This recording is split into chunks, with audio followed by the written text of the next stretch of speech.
शहरातील गृहसंस्थांच्या विविध प्रश्नांवर चर्चा करण्यासाठी Thane district housing federation limited आणि ठाणे शहर सोसायटी मंच यांच्या संयुक्त विद्यमाने आयोजित कार्यक्रमात राज्याचे महसूल मंत्री चंद्रशेखर बावनकुळे यांचा जाहीर सत्कार करण्यात आला. सत्कारानंतर मंत्री बावनकुळे यांनी गृहसंस्थांच्या पदाधिकारी आणि रहिवाशांना मार्गदर्शन केले. ठाण्यातील गृहसंस्थांसमोरील पुनर्विकास, मुद्रांक शुल्क, मालमत्ता कर, सोसायटी नोंदणी आणि प्रशासकीय अडचणी या विषयांवर यावेळी सविस्तर चर्चा झाली.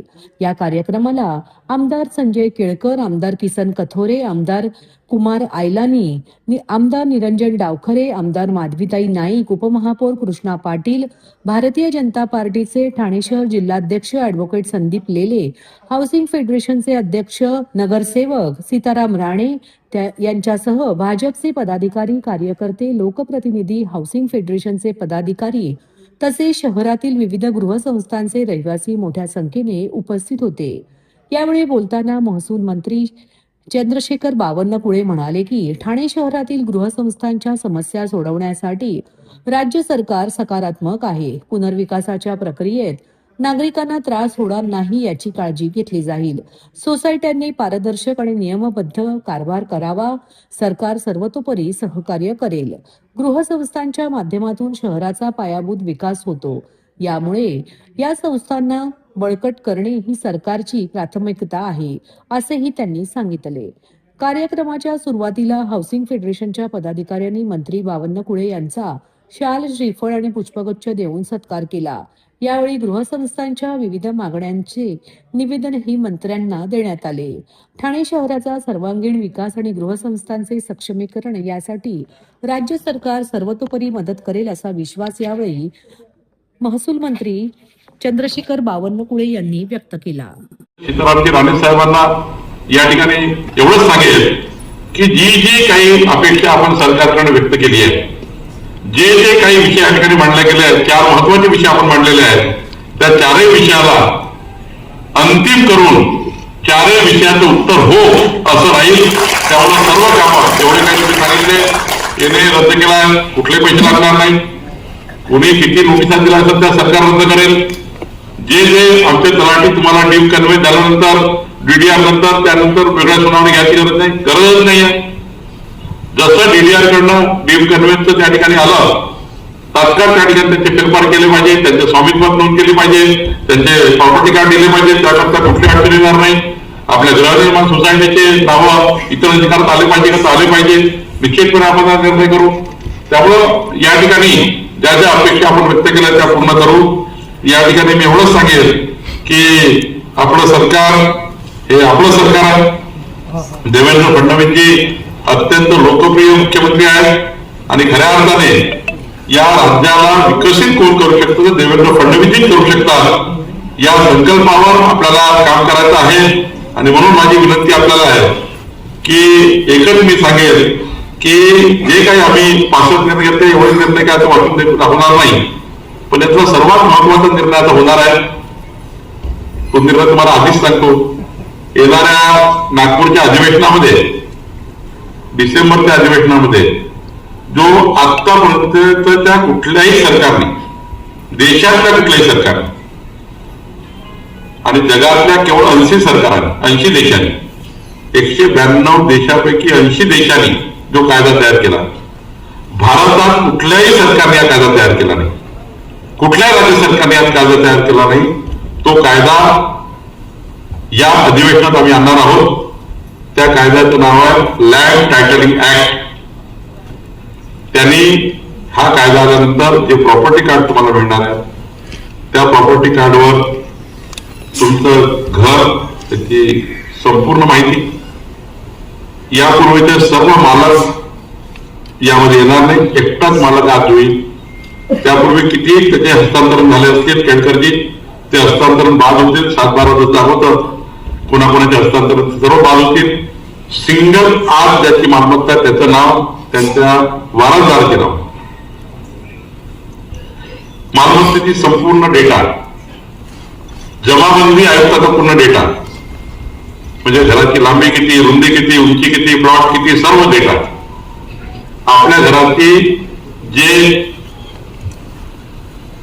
किंमत आहे सरकारी कायद्याने. IGR कडे, मुद्रांकाकडे जी किंमत नोंदवली आहे, रेडी देखणार किती किंमत किती तुमच्या घराची, आणि त्यानंतर संपूर्ण प्रक्रिया ऑनलाईन. तुमचं प्रॉपर्टी कार्ड ट्रान्सफर करायचं तर ऑनलाईन, पुन्हा तहसील कार्यालयात IGR कार्यालयात जायची गरज नाही. त्या प्रॉपर्टी कार्डवर ट्रान्सफर प्रक्रिया पूर्ण सुलभ राहील. आणि खाली गव्हर्नमेंट गॅरंटीड प्रॉपर्टी कार्ड, म्हणजे दुबईला जशी गव्हर्नमेंट गॅरंटीचा स्टॅम्प असतो, त्या प्रॉपर्टी कार्डला कुठलीही बँक डायरेक्ट कॅश प्रॉपर्टी म्हणून डिक्लेअर होईल. तुम्ही त्या प्रॉपर्टीच्या 70% 80% लोन ऑनलाईन घेऊ शकाल.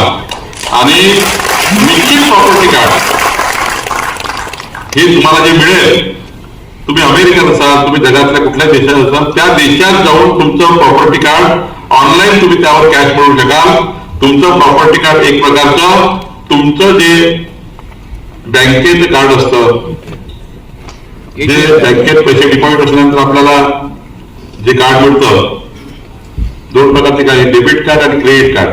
जसं पैसे बँकेत असल्यावर डेबिट कार्ड आणि क्रेडिट कार्ड मिळतं, तुमची प्रॉपर्टी तुमचं डेबिट आणि क्रेडिट कार्ड राहणार आहे. आणि त्यामुळं असं प्रॉपर्टी कार्ड, असा कायदा ज्याला government guaranteed property card, land titling कायदा या राज्यामध्ये येणार आहे. आणि त्या कायद्याने तुम्हाला तुमची प्रॉपर्टी ही कॅश प्रॉपर्टी असणार आहे. आणि ती प्रॉपर्टी जगातल्या कुठल्याही देशातनं तुम्हाला या ठिकाणी आपल्या प्रॉपर्टीचे उभार करू शकेल. जगातले कुठलेही इन्व्हेस्टमेंट तुमच्या प्रॉपर्टी होऊ शकेल. जगात दुबईतनं सुद्धा तुमची प्रॉपर्टी बुक होऊ शकेल. जगातल्या कुठल्याही कंपनीला या कंपनीमध्ये शेअर टाकता येतील. जगातली कुठलाही व्यक्ती तुमच्या प्रॉपर्टीशी व्यवहार करू शकेल. असं लँड टायटलिंग कायदा जो दुबईमध्ये आहे, सिंगापूरमध्ये आहे, तो कायदा महाराष्ट्र सरकार आणणार आहे. आणि या कायद्याने प्रचंड मजबूती आपल्या महाराष्ट्राला मिळणार आहे. आपली प्रॉपर्टी ही कम्प्लीट कॅश प्रॉपर्टी होणार आहे. दादा, दात घासताय ना, मग पाणी का वाया घालवताय? ताई, भांडी घासा नाहीतर फोन पहा, पण नळ का चालू ठेवलाय? अंघोळ झाली ना करून, मग शॉवर चालूच. कपडे धुताय पण पाणी वाया जातंय, त्याचं काय?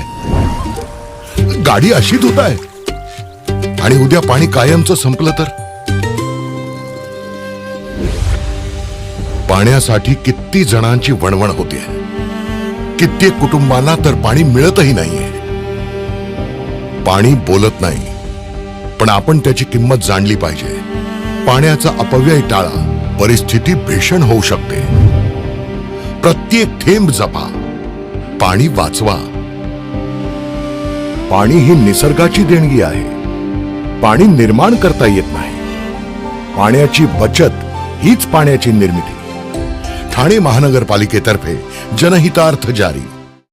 तमाम शिवसैनिकांचे श्रद्धास्थान असलेल्या ठाण्यातील टेंबीनाका येथील आनंद आश्रमात बुधवारी मोठ्या उत्साहात आणि आनंदात गुरुपौर्णिमा साजरी करण्यात आली. यावेळी राज्याच्या कानाकोपऱ्यातून आलेल्या शिवसैनिकांनी उपमुख्यमंत्री एकनाथ शिंदे यांची भेट घेऊन त्यांना शुभेच्छा देत गुरुपौर्णिमा साजरी केली. शहरातील आनंद आश्रम येथे दरवर्षीच्या प्रथेप्रमाणे उपमुख्यमंत्री एकनाथ शिंदे यांनी सहकाऱ्यांसह स्वर्गीय हिंदू हृदय सम्राट शिवसेना प्रमुख बाळासाहेब ठाकरे आणि स्वर्गीय गुरुवर्य धर्मवीर आनंद दिघे साहेबांच्या प्रतिमेला पुष्पहार अर्पण करून विनम्रपणे अभिवादन केले. यानंतर त्यांनी स्वर्गीय आनंद दिघे साहेबांच्या खोलीत जाऊन त्यांच्या वापरातील वस्तूंवर फुले वाहून त्यांच्या पवित्र स्मृतींना अभिवादन केले. यानंतर तमाम शिवसैनिकांनी उपमुख्यमंत्री शिंदे यांची भेट घेत त्यांना गुरुपौर्णिमेच्या शुभेच्छा दिल्या. तत्पूर्वी उपमुख्यमंत्री शिंदे यांचे मुंबईतील शासकीय निवासस्थान असलेल्या नंदनवन बंगल्यावरही गुरुपौर्णिमा साजरी करण्यात आली. यावेळी शिवसेनेचे मंत्री, आमदार, लोकप्रतिनिधी, प्रशासकीय अधिकारी आणि सर्वसामान्य शिवसैनिक यांनी शाल, पुष्पगुच्छ आणि चाफ्याची फुले देऊन शिंदे यांना गुरुपौर्णिमेच्या शुभेच्छा दिल्या. यावेळी आमदार रवींद्र फाटक, शिवसेना सचिव राम रेपाळे, शिवसेना उपनेते प्रकाश पाटील, ठाणे शहर प्रमुख हेमंत पवार, माजी परिवहन समिती अध्यक्ष विलास जोशी, नगरसेवक विकास रेपाळे, योगेश जानकर, ठाणे जिल्हा महिला संघटिका सौ मीनाक्षी शिंदे, शिवसेना प्रवक्ते राहुल लोंढे आणि शिवसेनेचे ठाण्यासह संपूर्ण राज्यभरातून आलेले प्रमुख पदाधिकारी आणि कार्यकर्ते मोठ्या संख्येने उपस्थित होते.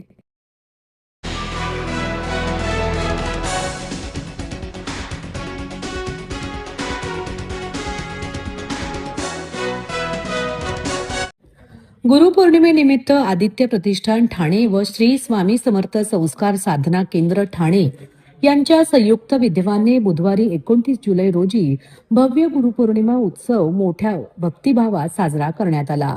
हा उपक्रम किरण विष्णू नागती यांच्या पुढाकाराने राबविण्यात आला. श्री स्वामी समर्थ संस्कार साधना केंद्र अभिनय कट्टा, जिजामाता उद्यान, भस्कर कॉलनी, नौपाडा ठाणे येथे सकाळपासूनच विविध धार्मिक कार्यक्रमांचे आयोजन करण्यात आले होते. पहाटे 6 वाजता काकड आरती आणि श्री स्वामी समर्थ बावनीचे पठणाने कार्यक्रमाची सुरुवात झाली. त्यानंतर सकाळी 11 वाजल्यापासून अखंड नामस्मरण आणि दुपारी 12 वाजता नैवेद्य व महाआरती संपन्न झाली. या निमित्ताने दुपारी 2:15 पासून रात्री 10 वाजेपर्यंत भजन महोत्सव 2026 चे आयोजन करण्यात आले होते. यामध्ये ठाण्यातील प्रसिद्ध 8 भजनी मंडळांनी आपली सेवा दिली. स्वानंद, संकटमोचन, स्वर संयम, माऊली, स्वर साधना, ज्ञानेश्वरी, अनुपम आणि अंबिका या भजनी मंडळांनी भक्तिगीते सादर करून वातावरण भक्तिमय केले. संध्याकाळी 6:30 ते रात्री 10 वाजेपर्यंत सर्व भाविकांसाठी महाप्रसादाचे आयोजन करण्यात आले होते. तर कार्यक्रमातील विशेष आकर्षण म्हणजे सन्मान माऊलींचा हा कार्यक्रम ठरला. तसेच श्री स्वामी समर्थ महाराजांच्या श्री अक्कलकोट येथून आलेल्या पवित्र पादुकांचे दर्शन प्रत्येक भाविकाला घेता आले. त्यामुळे भाविकांमध्ये मोठ्या आनंदाचे वातावरण होते. कार्यक्रमाच्या यशस्वी आयोजनाबद्दल अधिक माहिती देताना आयोजक श्री किरण नागती यांनी सांगितले की स्वामींच्या आशीर्वादाने आणि सर्व कार्यकर्त्यांच्या सहकार्याने हा उत्सव उत्तम प्रकारे पार पडला. अर्थातच गुरुपौर्णिमा उत्सवा निमित्त आपण इथे बघतोय की एक वेगळं वातावरण आहे. श्री स्वामी समर्थ संस्कार साधना केंद्र आदित्य प्रतिष्ठान ठाणे या संस्थेच्या माध्यमातून खरं हा उत्सव असतो.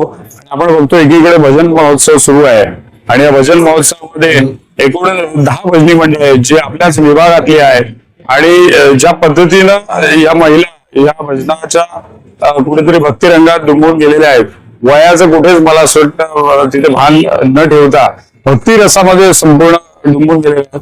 आणि गुरुपौर्णिमेनिमित्त आम्ही स्वामींकडे हीच प्रार्थना करू की या समाजामधल्या चुकीच्या ज्या गोष्टी आहेत, समाज कंटक जी मानसिकता आहे ती कुठेतरी ठेचून काढा आणि स्वामी महाराजांनी सुदृढ आरोग्य प्रत्येकाला घेऊ, प्रत्येकाच्या मनोकामना पूर्ण हो. तरुण पिढीला सुद्धा ज्या पद्धतीनं तरुण पिढी खूप प्रगल्भ होत चालली आहे त्यांच्यावर कुठेतरी मला असं वाटतं हे संस्कार सुद्धा होऊन द्या आणि सगळ्यांना सुख, समाधान आणि निरोगी आरोग्य लाभो.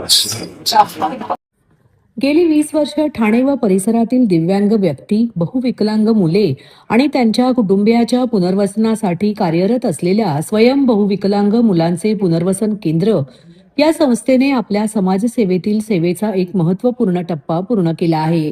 या 20 वर्षाच्या कार्याचा पुढचा टप्पा म्हणून संस्था आता संपूर्ण महाराष्ट्रातील दिव्यांग व्यक्तींसाठी, दिव्यांगांसाठी फिरते वैद्यकीय सुविधा केंद्र हा अभिनव उपक्रम सुरू केला असून गुरुपौर्णिमेच्या शुभमुहूर्तावर उपमुख्यमंत्री एकनाथ शिंदे यांच्या हस्ते या उपक्रमाचे लोकार्पण करण्यात आले. स्वयं संस्थेमार्फत दिव्यांग व्यक्तींना वैद्यकीय उपचार, फिजिओथेरपी, विशेष शिक्षण, समुपदेशन, सहाय्यक उपकरणांचे वितरण, गृहस्थित उपचारांचे मार्गदर्शन तसेच पालकांसाठी प्रशिक्षण अशा विविध सेवा सातत्याने उपलब्ध करून दिल्या जातात. गेल्या 2 दशकात हजारो दिव्यांग व्यक्ती आणि त्यांच्या कुटुंबियांच्या शारीरिक, मानसिक, सामाजिक व आर्थिक ताण कमी करण्यासाठी संस्थेने सातत्याने प्रयत्न केले आहेत.